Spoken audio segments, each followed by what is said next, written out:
For months, Russia was torn by strikes, riots, mutinies, and political assassinations. Nicholas feared that the violence would topple his empire. Toward the end of 1905, he issued the October Manifesto. In this document, he promised basic civil liberties. He also announced the formation of a national legislature, or Duma, that would have to approve all new laws. The first Duma met the following year. It did not take long for delegates to learn that despite promised reforms, Nicholas II was still in charge. After 10 weeks, Nicholas simply dissolved the Duma because the majority of those elected had opposed him. Nicholas had survived the revolution of 1905, but the people's anger didn't disappear. And in just a few short years, the people would rise again. And the Tsar's regime and his empire would come crashing down.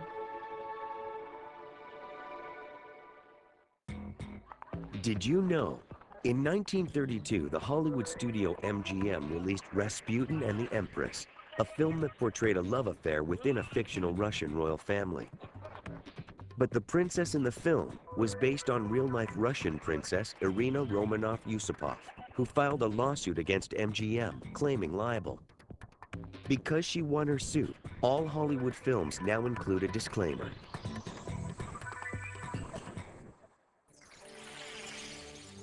Tsar Nicholas II of Russia managed to maintain control in Russia following the revolution of 1905. But the actions he took following the revolution eventually led to another one, and this time, the revolution would bring down his empire. How do revolutions change things? Revolutions make people think in a new way. They get rid of old power, they put in new ones. New forms of government. They give people freedoms. Well, if it's successful, then it's changed for the better. Unsuccessful revolution, nothing really happens. The people who are protesting just get punished. Well, revolution's necessary for any sort of political change to happen. In the short term, revolutions can overthrow the government, and the people, the dissenting people, can change the government so it sort of supports what they do. It's just a cycle in history that a regime usually becomes more oppressive, and then a revolution has to occur for it to become more free. In the long term, the difficulty of this is the people need to maintain their government. People's war, in a lot of circumstances, is needed and justified in order to replace illegitimate regimes and illegitimate authority. In 1913, Tsar Nicholas II and his wife Alexandra celebrated the 300th anniversary of the Romanov dynasty. For 3 long centuries, Tsars from the Romanov family had ruled Russia. Rebellions against the injustices of the Tsarist regime broke out now and then, but they had always been crushed. After the failure of the revolution of 1905, life in Russia seemed to return to normal. But an international crisis was about to fan the flames of discontent once again.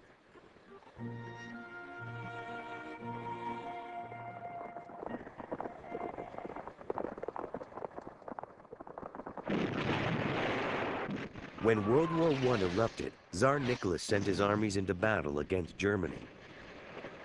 Russia had the second largest army in Europe, but it was one of the least industrialized countries in the war. Its military relied on sheer numbers against its more advanced German enemy.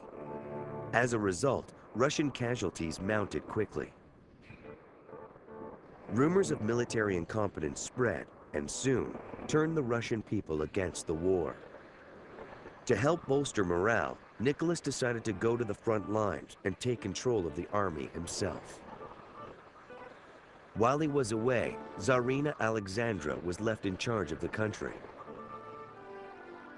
But many didn't trust Alexandra because she had been a German princess before marrying Nicholas. This led to a string of resignations among the Tsar's ministers.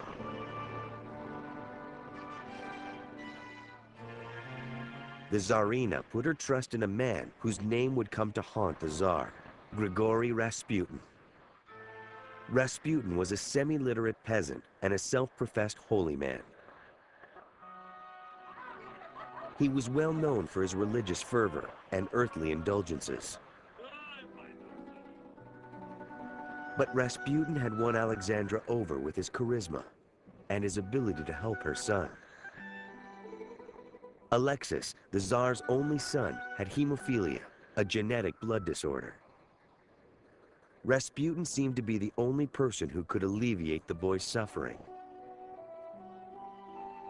Rasputin gained a strong influence over the royal family. Alexandra, who came to see Rasputin as important to the safety of her son, was completely captivated by him. When the Tsar went to the front lines to supervise the troops, Rasputin transformed his influence over Alexis and Alexandra into political power. Officials who criticized his growing power were removed from their posts. The Tsarina replaced them with Rasputin's friends, or others whom he could control. Rasputin's behavior and scandals involving the officials he recommended undermined the Tsar's authority. Making matters worse, back on the front lines, Nicholas was having no better luck than the generals he had replaced.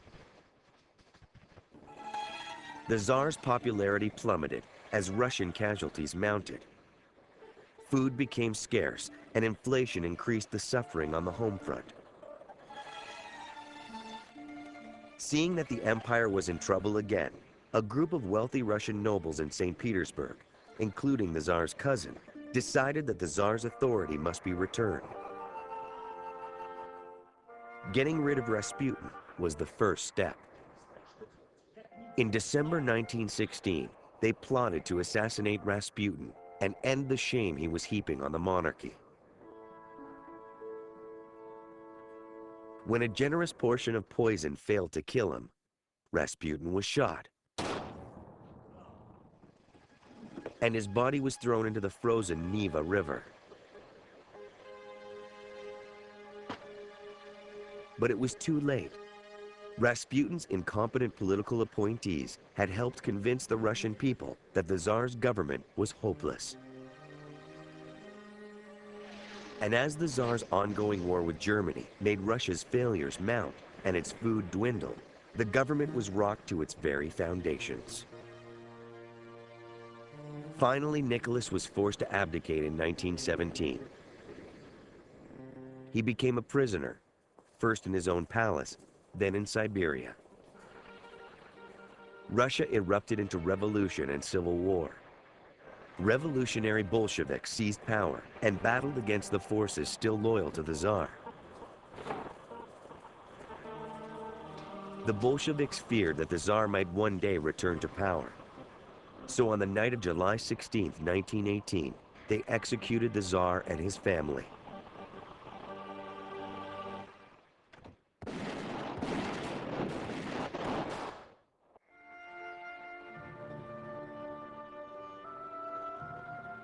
By late 1920, the fighting was over. Vladimir Lenin and his Bolsheviks, now known as communists, were busy turning the Russian Empire into the Soviet Union. And the Romanov dynasty that had ruled Russia for more than 300 years was gone.